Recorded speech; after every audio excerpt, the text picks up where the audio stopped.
So today we begin a new series entitled No Perfect People Allowed. Does that sound like good news to anybody?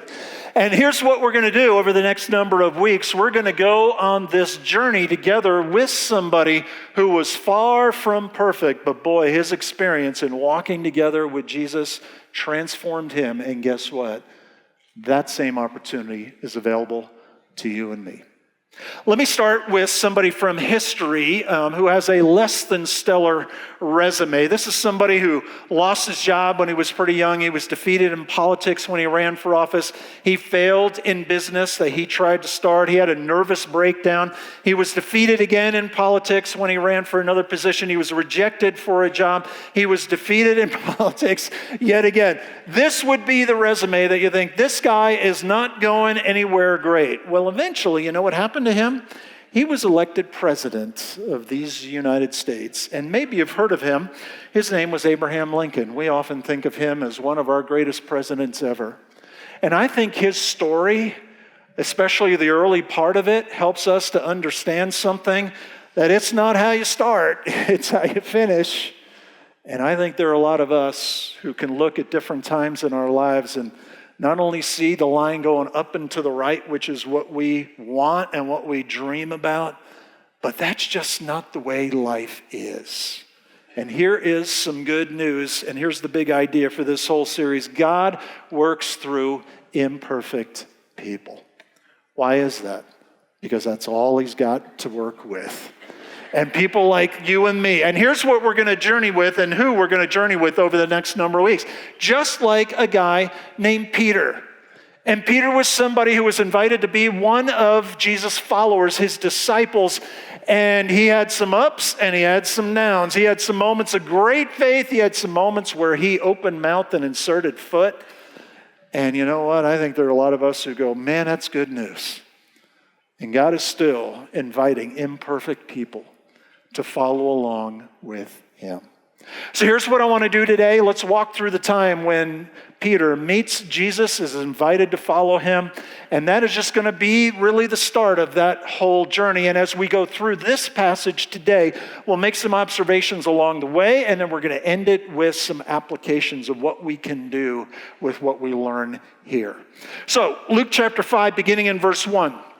One day, as Jesus was standing by the lake of Gennesaret, and that may be an odd name, and the Sea of Galilee is the exact same thing, so same place.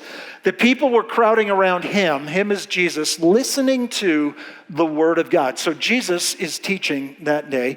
He saw at the water's edge 2 boats left there by fishermen who were washing their nets. That is their profession. That's what they do. It is one of the trades of the day. Jesus, got into one of the boats, the one belonging to Simon. And just a quick aside here, before this passage, and we see Peter referred to as Simon. In this passage, he's referred to as Simon Peter. After this passage, he's only referred to as Peter. So there is kind of a renaming that happens here. And he asked him, Simon, to put out a little from the shore.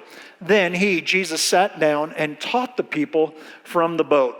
When he had finished speaking, he said to Simon, "Put out into deep water and let down the nets for a catch."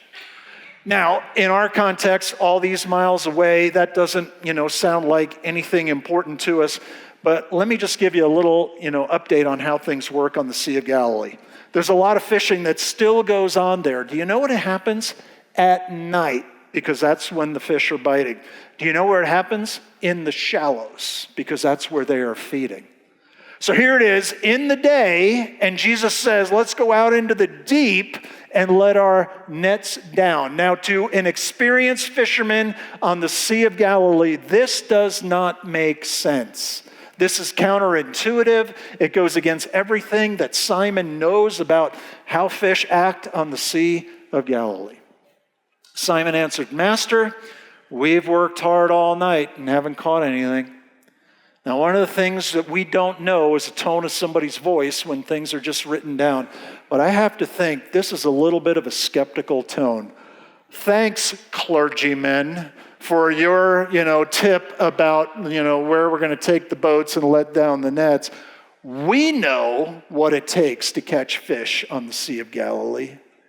Thanks a lot. We worked hard all night. It's been a bad night of fishing. We haven't caught anything. But then notice this, but because you say so, I will let down the nets. Now, why would Peter do that? Where does that come from? Well, what we know before this passage is that there was a time when Jesus heals Peter's mother-in-law. So he's seen Jesus do something. He also has just heard him teach, right? He taught on the shore. Now he's in the boat teaching as well. And could it be, this is so counterintuitive. This doesn't make sense from my experience and from the days that I've had and the nights that I've had on the Sea of Galilee. But I know just enough about you to put some measure of trust in you. Because you say so, I will let down the nets. Okay. What happens on the other side of that? When they had done so, they caught such a large number of fish, their nets began to break. They signaled their partners in the other boat to come and help them, and they came and filled both boats so full that they began to sink. And there is what I believe, I don't know this for sure, but I believe this is the biggest catch that Peter has ever experienced on the Sea of Galilee. 2 boats, and they're so full that they're beginning to sink. And here's a couple things that I think are important for us to know from that moment. You never know what is on the other side of a simple act of obedience. And I fear that sometimes when we come to the things of God, we show up a little bit like this, where we say, okay, God, I'm here. Show me something amazing. And I wonder if the amazing things and the amazing experiences and the amazing emotions are just on the other side of a simple act of obedience, where maybe it even feels counterintuitive. That has not been my experience, to do what you're telling me to do right now.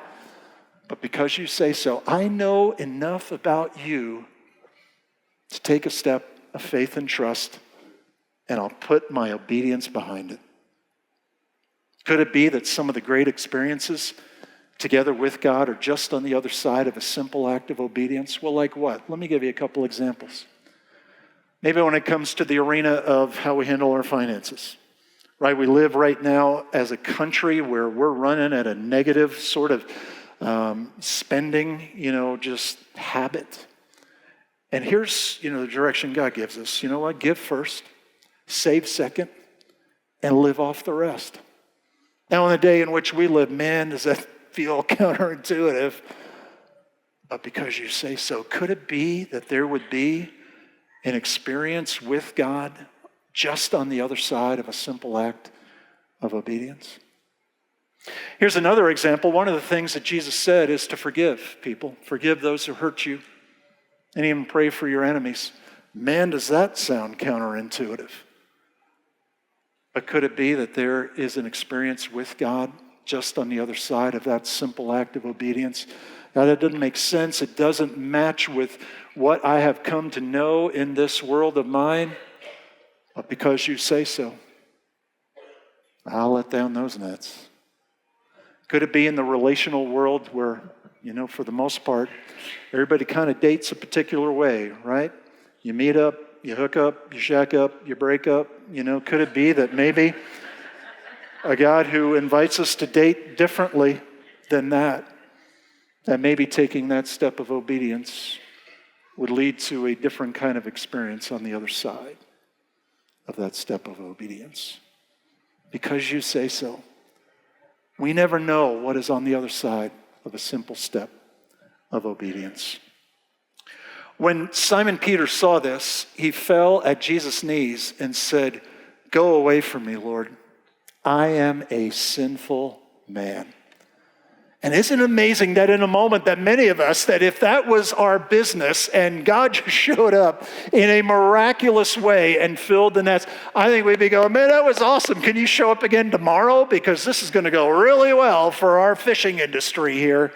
But instead, Peter's response is something that seems so out of character and out of step. Because in that moment, it's as if he gets a moment of clarity about who he really is. And especially in the presence of somebody who just accomplished what has just happened, that he gets this, maybe for the first time, deep-seated sense of who he really is, especially in comparison to the one who's in the boat with him. I think we know what this is like a little bit on a human level. In my life, I've played sports, through the years. And I would say this, I was okay. But in the sports that I played and the teams that I was on, I was okay. But there were times when I was on a team with somebody who was great. And when you're in the presence of somebody who is great, it simultaneously draws you and repels you. One, you just admire greatness, but also at the same time, it reveals your lack of greatness. 100 years ago, I played soccer and I was okay. There were some guys who were great. And you admire, but you're like, whoa, now I see all the things that I cannot do. Imagine being in the presence of a holy God and then now having a clear sense of who you are. And that's what Peter's experiencing in this moment.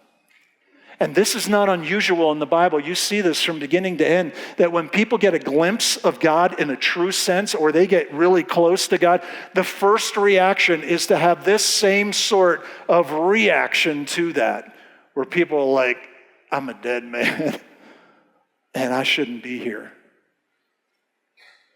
And I wonder if we've ever come to that point where we've recognized that, man, in the presence of a holy God, I don't belong there. And maybe in a place like this, you're in that space where you think, man, I'm not sure I belong here. And being with God, that's for special people in special categories, but I shouldn't be there.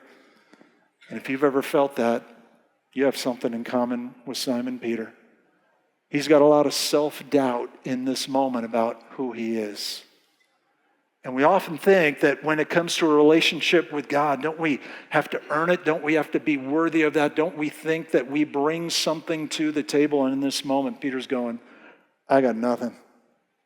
I got nothing, but you got something, Jesus. Why is he like that? For he and all his companions were astonished at the catch of fish they had taken. And so were James and John, the sons of Zebedee, Simon's partners. And they just experienced something that they could never do. And so Peter says, get away from me, I'm a sinful man. What is Jesus' response to that? Was it this? Jesus said to Simon, come on, you're not that sinful, you're awesome. No, that's not what he said. That's from the RRV, that's Roy's Revised Version. That's not what he said at all. Here's what he did say. Then Jesus said to Simon, don't be afraid. You're not wrong, Simon, but don't be afraid. Because this isn't about your worthiness. This is about my grace. This isn't about you, ultimately. God knows exactly who you and I are, and guess what? He loves the real you and me. And in that space, there are no perfect people. What often keeps us from following Jesus is self-doubt. That causes certain kinds of fear. Well, what kind of fears? Fear of the unknown. Where's all this going? Peter's going to leave the lakeshore that day and he's going to follow after Jesus. He has no idea what's on the other side of taking that step. And there are going to be some exciting times. There's going to be some hard times. So a lot of times we, just fear the unknown. I don't know what's out there. And truth be told, God doesn't tell us every moment of every day that we're going to experience together with him. He just says, follow me. Will we trust him with what we do not know? But he does. It could also be the fear of not being good enough. And I think just like Peter in that moment, and maybe we even, saw it in Sherry's story that we saw earlier. I just feared that I wasn't worthy enough. You're right. You're not. But Jesus shows up that day and makes it real clear that's not what it's about. There's also maybe the fear of what people will say. What will people think of me if I take that step of faith and trust in God's direction? There's also a fear of how my life will change. And make no mistake about it, our lives with Jesus do change. There's this interesting thing, Peter's hometown right there on the shores of the Sea of Galilee, it's Capernaum.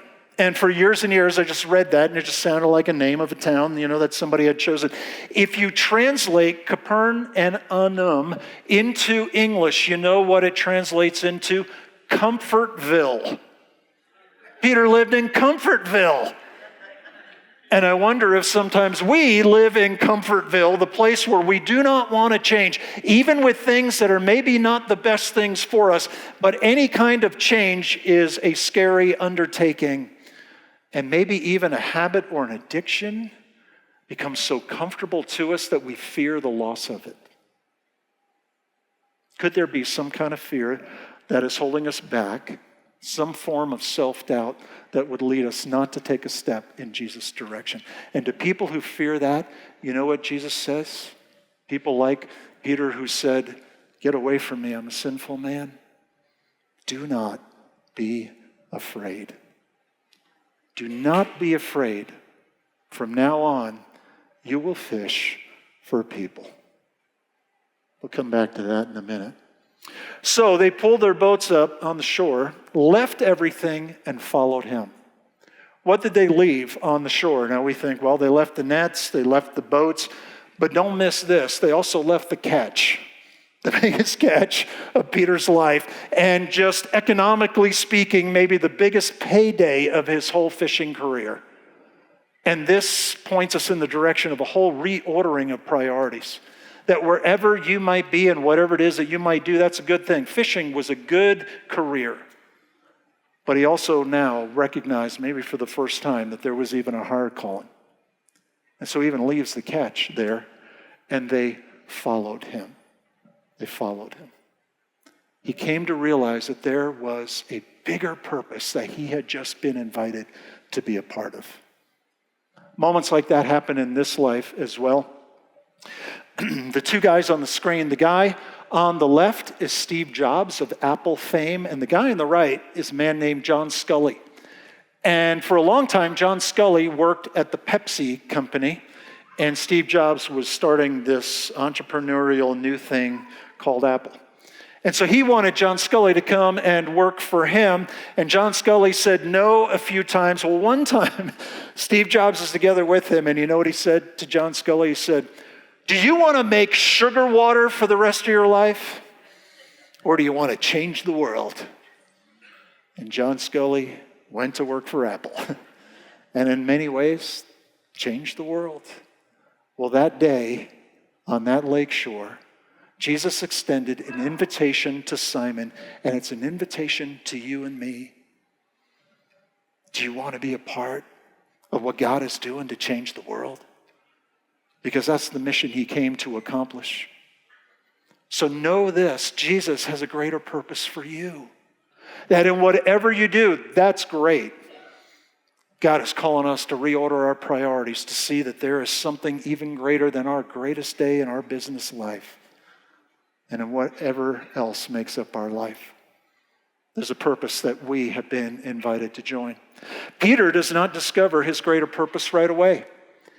This day on that lake is the beginning of a journey. And Peter, as I mentioned, some days he's got faith like nobody else. On other days, man, does he blow it. There's one time, and we're going to look at this in a couple of weeks, where he says something that is so off track from where Jesus is going and what God has for him that Jesus looks at Peter and he says, "Get behind me, Satan."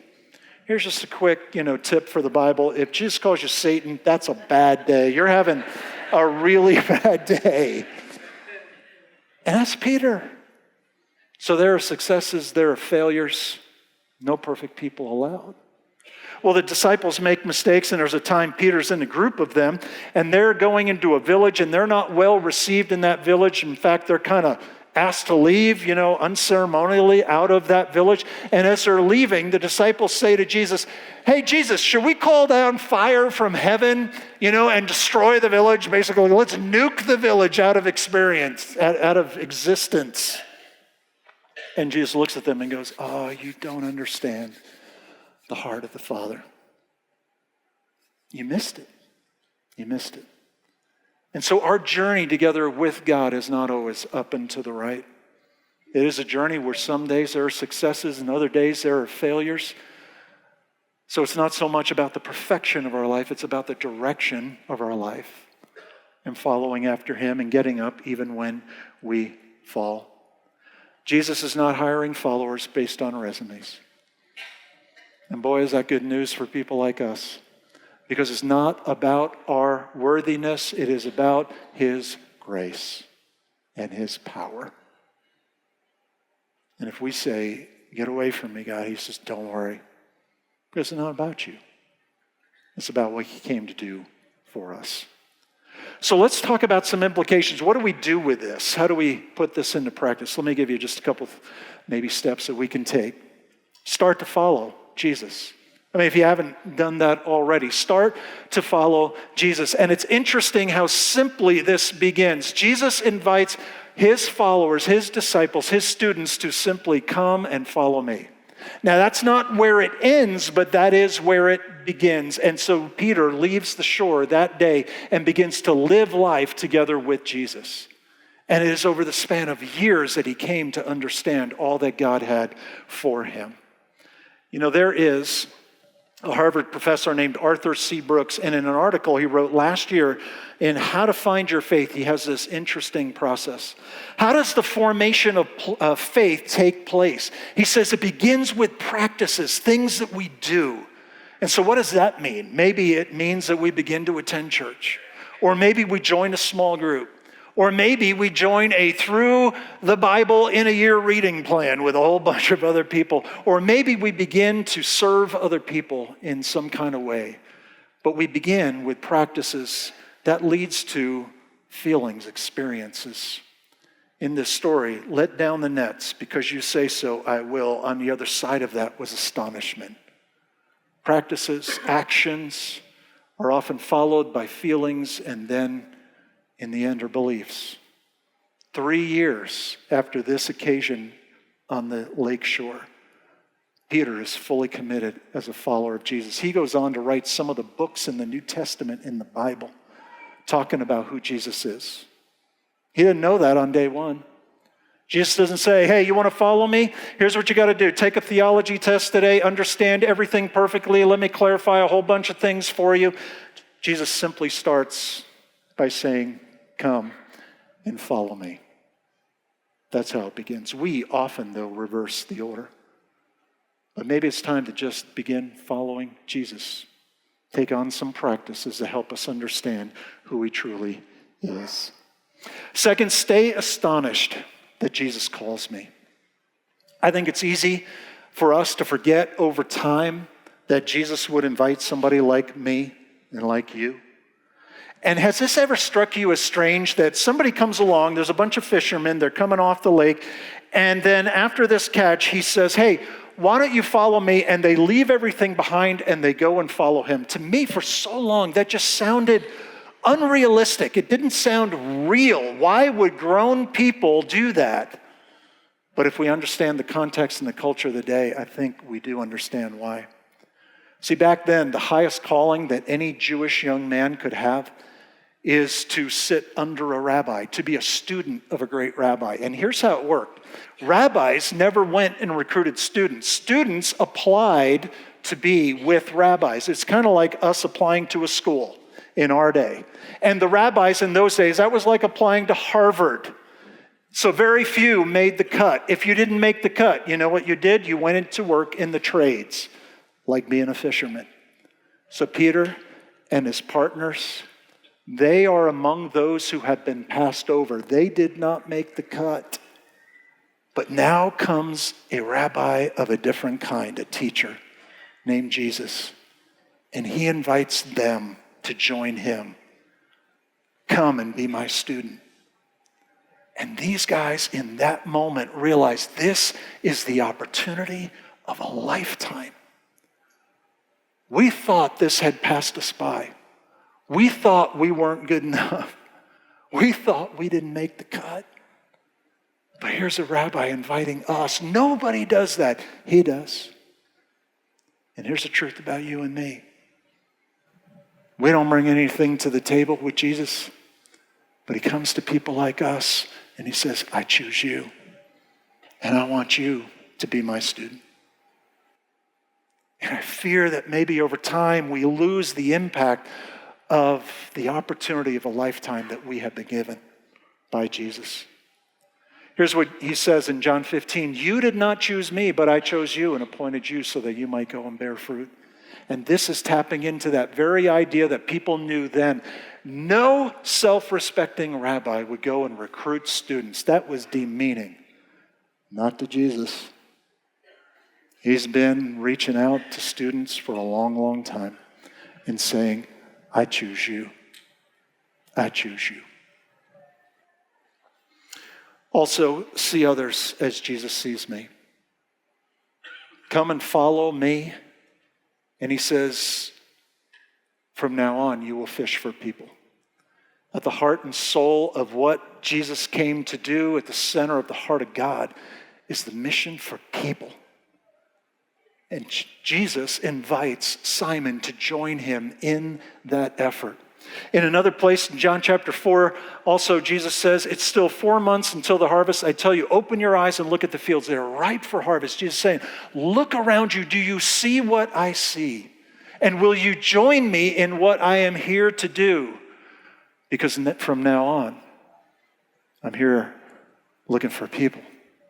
And you fishermen who've just let down the nets, I'm asking you to join me in that pursuit, in that effort, in that mission. So what does that mean? Following Jesus has a catch. Oh, I knew it. There's always a catch. But this catch is a little bit different. It's not a catch, that kind of comes back like a boomerang effect. You know what the catch is in following Jesus? It is people who matter to God. And we're invited to join Jesus in that. And when Jesus said these words, they don't translate perfectly for us. From now on, you will fish for people. Okay, I understand how that's a bit of an analogy of what has just happened, but here's how it translates. Fishing for people is a way of expressing liberating people to full life. That's why Jesus came. And sometimes what that means is just walking with him in a way that reflects in his direction. Or communicating to people how much they matter to God. Simply inviting somebody else into your experience. It's not being a salesman. It's not browbeating. It's not bashing people. But it is joining God in what he is doing. So there's a catch in following Jesus. It's the same catch that Jesus had. You're invited to join him in what he's doing. It is about people who matter so much to him. You have never met anyone who doesn't matter to God. You have never locked eyes with anyone who does not matter to God. And Jesus calls us to see what he sees and to join him in what he's doing. Would you bow your heads together with me? And just before I pray, could today be the day that you just make the commitment to start following Jesus? And not necessary to know everything up front, but a commitment to be a student and to begin journeying with him. And it's not about you and it's not about me. It's not about our worthiness. It's about his. And about his grace to throw open the doors to a relationship with him. And God, thank you that here and now, all these years later, you're still doing what you've been doing for such a long time. Walking along, seeing people do the things that make up their lives and inviting them to follow you. And God, I pray for those of us who have walked with you for many, many years. And God, if we've lost a little bit of the sense of astonishment, would you help that to be rekindled? That we would understand that following you is the opportunity of our lifetime. Born out of the heart of God and the work that Jesus did on our behalf. And God, help us to see the things that you see. Help us to join you in the things that you are doing. And sometimes, God, we can even think the things of God are about us and for us and just about me, myself, and I. But God, would you help us to see that we've been invited to join you? And so help us to make that real so that the mission of the Master might become the mission of his men and women as well. Lead us in that direction, God, for your name's sake. And we ask and pray all of this in Jesus' name. Amen.